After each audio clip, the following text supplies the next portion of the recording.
Christopher Nolan's The Odyssey is a movie about guilt. Guilt over being the weak man that invited the foreigners in. Guilt for being the soft progressive that facilitated the destruction of society. Subconscious guilt, perhaps, but that is the tale told specifically by his additions to the myth of the Odyssey. And yeah, listen, I understand it's a bold claim that seemingly might be somewhat unfounded, but it is one I am feeling weirdly confident about substantiating. Let's begin. Just the other day, I was talking about the Odyssey on Stamford Bridge, and probably the most poignant question raised was, why was this movie made? And none of us really had an answer to that. At the very least, nothing satisfactory. It sure as shit was not for love of the original. The movie seems faintly embarrassed, at best, about the mythological aspects of the story, and largely nonplussed about the rest. Just like Matt Damon's performance in the movie overall, where Odysseus looks and feels like he's just aimlessly wandering from one set piece to another, not entirely sure what he's doing here or why, as the world simply acts upon him. Nor was the movie made for any overt or obvious political modern agenda either. It's got race swaps aplenty, sure, and the Greeks are most assuredly so very diverse, but is that new? In 2026? Elliot Page and Black Helen of Detroit barely even have any screen time. They and Zendaya and Tom Holland all feel like they were included more to justify giving them a paycheck rather than any plan or purpose. Even all of the additional diverse extras are more likely to be an attempt to earn an Oscar or to get a tax write-off based on diversity grounds rather than any overt agenda. And I say this also because the movie's actual wokeisms, the overt ones outright stated, are so bland and trite and ill-fitting as to feel like a poorly rehearsed prayers, dropping from the lips of a man who hasn't the faintest idea what he's praying to or about. The Circe scene, for example. It's a woman complaining about the bestial nature of men, their ferocious appetites, even as the men are doing nothing to her, with no intention to do anything to her. They're not there to rape her, or to rob her, or anything whatsoever, as Circe simply aggresses upon them, and has upon countless other men before her, for God alone knows what reasons or for how long. Don't get me wrong, progressivism is hardly the most consistent ideology at the best of times, but this is the kind of parody-level nonsense you would expect from a Simpsons adaptation. Oh no, there are men's, they're gonna rape me. What? No, we're not gonna rape you, we're looking for food and water. Oh, you vile beasts, I'll defend myself. What? We're not here to bazap. Oink, oink, oink. It actually kind of reminds me of Sargon's great famous "I wouldn't even rape you," where the statement of "I will not sexually assault you" is with a completely straight face, interpreted as an insult. It really is so bad that you have to start wondering if you're supposed to simply accept this straight up, or if there is some other meaning to it.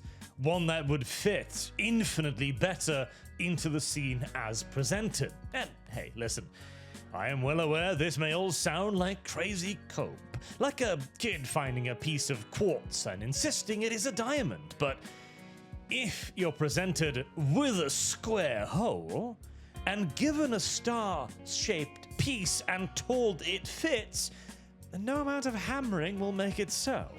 More often than not, it's simply better to go find a fucking square. And misunderstand me correctly, I'm still not saying that the Odyssey is a good movie. It is far too messy for that. But what I am saying is that it's hardly like this will be the first time a director has created a movie opposite to its purpose. Remember Barbie, the feminist flick that ended up as a men's rights movie? You will forgive me, therefore, I hope, if I pursue what seems to be a more logical interpretation, which I shall lay out for you now, as it all begins with the suitors. Yet again, we are presented here with a very square hole and told the answer is a star. Nolan says the movie is about how it is absolutely necessary to be respectful of strangers. It is the only way society survives, he says. Yet, here we see a full hall of very obvious strangers, Greeks, in the same way that this is a British mayor, with blacks, browns, Asians, Latinos, and American whites, but not a single solitary Greek person, not even an extra, not even a coincidental side character. These are strangers, foreigners, in the most immediately obvious sense of the word. Indisputably so, all taking advantage of hospitality, honestly given, taking and never reciprocating, claiming well beyond reason, and doing so as well with explicit, malicious intent and smiles on their faces, self-evidently satisfied in their cruelty, openly mocking their host for allowing this to happen. Nolan's words self-evidently have nothing to do with the movie he created. So perhaps, yet again, we should look for a different explanation. Throughout the movie, we see a point repeated again and again, which is, do not trust foreigners. Circe turns Odysseus' men into pigs with no provocation whatsoever, other than that they were foreigners. Simultaneously, Odysseus' crew decided to trust this strange person and eat her food. That was a very bad idea. Troy was destroyed because it accepted a foreign offering, masquerading as their own values, shared gods, apparently, into their own home. Calypso keeps Odysseus drugged up and imprisoned for years. And we've already mentioned the suitors, and when Odysseus' crew happens across a small village at the beginning of the movie too, what do? They burn it to the ground. Because it is not theirs. They have no care or respect for it beyond what they can immediately gain from it. It is the same for all of the other strangers. They do what they do for their own reasons with no care in the world for others. And those who do care for others appear to be absolute idiots throughout the entire movie. Ithaca is shown as a helpless, declining society that could not possibly protect itself from foreigners, not unless Odysseus comes back, unless the strong man returns to unify the other men against the foreign threat. Troy, of course, fell due to its weakness, and indeed, the only successful civilization in the entire movie, in fact, so much so that they are vastly more technologically advanced than anyone else, is the Lastrygonians, a people that brutally and immediately assault and slaughter any foreigner they see, with the land itself even aiding them in doing so. And their motivations does seem to be purely an incandescent hatred of foreigners, paired with an everlasting vigil that sees them walk around forever armed and armored. A sharp deviation from the myth, by the way, but not only are they Stone Age savages, but their motivations are clear, they're cannibals. They wish to eat the Greeks. Pretty self-explanatory, really, then, whilst in the movie there is absolutely zero sign of any of that. They're not trying to capture any of the Greeks, they're not taking bites out of them or anything like that. They're just really, really, really racist. A stance that, by all appearances, has worked out incredibly well for them. They're millennia ahead of the Greeks in terms of arms and armor, not to mention being literal Giga Chad giants. And this is, as mentioned, a massive deviation from the myth, which raises the question once more, what did Christopher Nolan mean by this? Especially in the face of the ever more hollow-ringing respect for strangers nonsense. The message that can be heard loud and clear, however, over it is what needs to be done. As Odysseus eventually returns home, he's stunned by what has become of it. Finding his house in disorder, his son victimized by strangers, his wife alone and isolated. The servants he can still trust are few and far between, as his own household has turned against him. In the myth, this becomes a simple question of restoring order, to reclaim one's rightful place, and that is all it could have been here as well. But there is another very important detail that differs. This is the thrust of my opening argument. As Odysseus speaks to Penelope, he says some strange things. Some things that have no real home in the story at all, really. He expresses regret for the sacking of Troy. And in this context, he claims our age of bronze is coming to an end, and that a dark age will follow from which civilization will eventually rise anew. Not only is this on the face of it ridiculous, the man is not wearing as much as a single piece of bronze anymore, and the obvious absurdity of regretting the sacking of Troy, but setting aside the nonsense of this entire line of reasoning here for a moment, Odysseus is conflating the fall of Troy with the end of civilization. Why? What is Troy? Well, in the movie, it is depicted as a built-up metropolis. Somewhat larger perhaps, but not particularly more glorious than what we see in Menelaus' court, for example. And yet it is held up as a beacon of civilization, manned and guarded exclusively by white people in bright white armor. Whilst the Greeks are very clearly depicted as incredibly diverse. Every skin color and race you can imagine fights beneath Agamemnon's banner, and Agamemnon himself, who is depicted as an icon of destruction, armored all in black with a human spine coming out the back of his helmet. And what they do in Troy is so horrifying, so terrible, so reprehensible that Odysseus is haunted by what he did in Troy for the entire rest of the movie. His guilty conscience taking the form of Athena in the appearance of a girl he saw killed in Troy. A ghost that only disappears once Odysseus realizes that they, the Greeks, are the sea people, an ominous threat built up throughout the movies from its very start as a nebulous danger come to destroy civilization, for no other explained reason other than that it is an anti-civilizational force. They are the orcs, the anti-civilization, the outsider come to destroy. It is something that the Greeks and everyone else must defend against.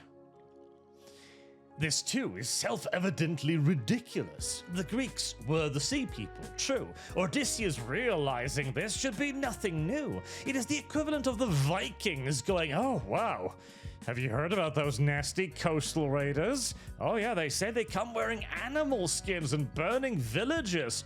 Whew. nasty people, those Vikings. A real threat to civilization. It's utter idiocy.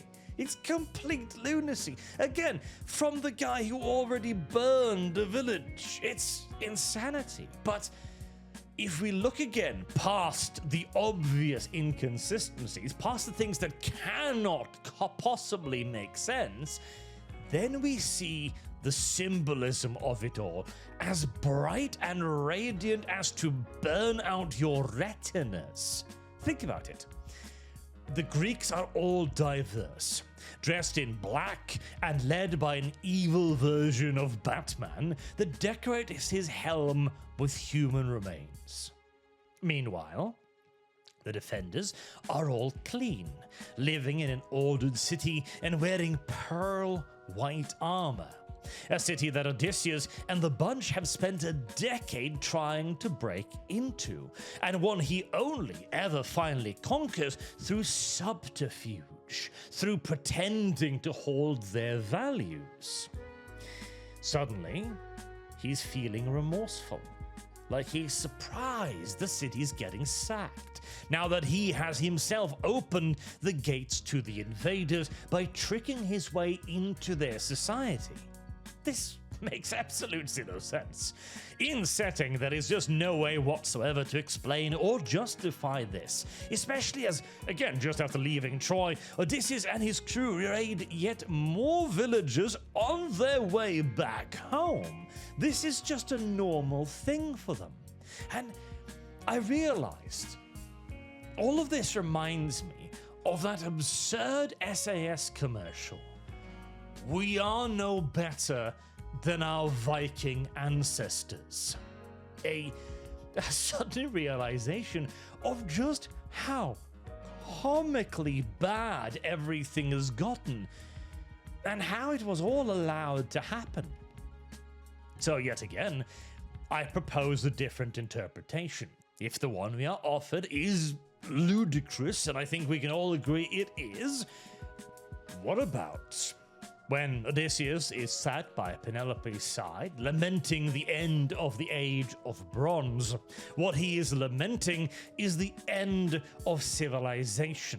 A civilization. Not Troy specifically, mind you, but the good civilization. The beautiful, ordered, white-armored civilization. When he then, seemingly shocked, realizes that they were the sea people, it is not a realization that they were raiders and invaders in their own world. That much is too obvious for it to be the point. The realization is that he facilitated the fall of civilization.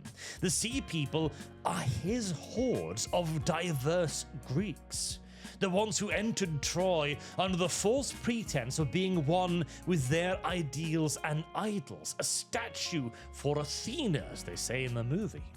Odysseus lets them in to Troy. Odysseus allows the invaders to tear down that white civilization, and now Odysseus is surrounded by the fall of his civilization in turn, from the very same diverse Greeks that he now allowed into his home to raid his larder and to steal his wife and kill his son. Why? Because they too claim to share his values. They too apply the subterfuge of shared history. It's Zeus's law, they say, appealing to his good manners, appealing to his good spirit and gentlemanly nature, even as they have no intentions whatsoever of returning his generosity. As a mythological interpretation of the Odyssey, this movie makes no sense at all whatsoever. As a tortured interpretation of Nolan's own words, it makes no sense whatsoever.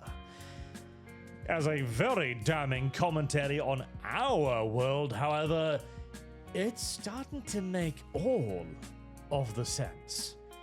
The more and more I think about it, the more and more sure I become Much like the Barbie movie, which intended to be a tale of female empowerment, ended up saying something far more poignant about men's rights than anything feminism related, I am convinced the Odyssey's message is right-wing.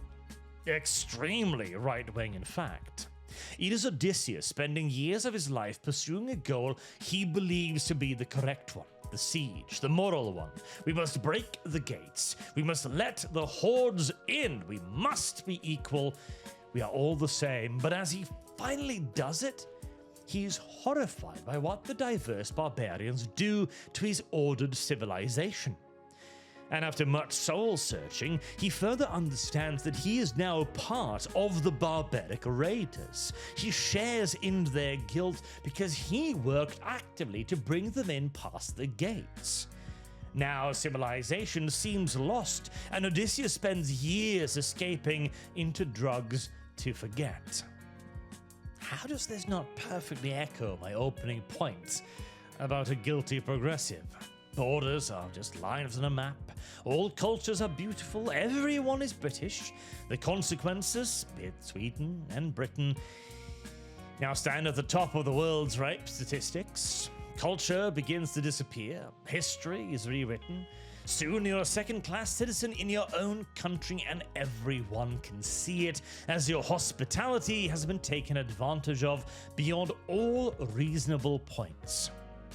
In this world, the only remaining successful civilization is the one that chops the small boat people to pieces the second they hit the shore.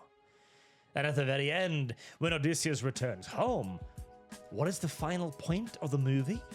Is it one of acceptance, of respect for strangers, or tolerance in any way whatsoever? No. He locks the doors, hides the weapons, grabs his bow, and shoots them all to death. Which leaves us only with one conclusion. Regardless of what Nolan thought he was making, regardless of what he thought he was saying, or wanted to make, or tried to make, the message of the Odyssey is very simple. There are diverse foreigners in your home, striking your son, eating your food, and trying to fuck your wife. You must go home, string your bow, and kill them all. It's the only way you get on the boat and sail away. At least, so says Christopher Nolan.